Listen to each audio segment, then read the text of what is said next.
This is the CBS Evening News with Scott Pelley. At the White House today, the president said he will begin sending condolence letters to families of troops who commit suicide in a war zone. Troops who die in combat have always received this honor, but for generations, suicide victims have not been acknowledged by the president. The White House has been reviewing this policy, but Mr. Obama took action 1 week after Elaine Quijano first reported this story on our broadcast. Elaine? Well, Scott, the president says he made the change to the condolence letter policy to remove the stigma associated with one of the unseen wounds of war, suicide.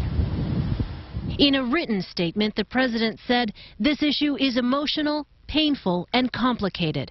But these Americans served our nation bravely. They didn't die because they were weak, and the fact that they didn't get the help they needed must change.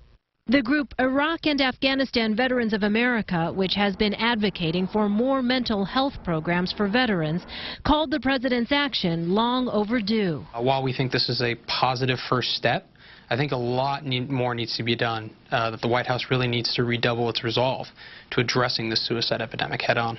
Chance he was not trying to seek honor, nor was he being a coward. If anyone can be credited with changing the policy, it's Greg and Janet Kiesling. They have been fighting for the change since 2009. That's the year their son, 25-year-old Army Specialist Chance Kiesling, killed himself on his second tour in Iraq. They say acknowledgement from the president gives them some comfort. He was a good soldier.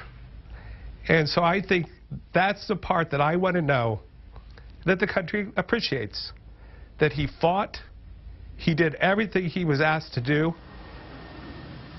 But there are still military families who will not be receiving condolence letters. The policy change does not include suicides or training accidents here in the United States.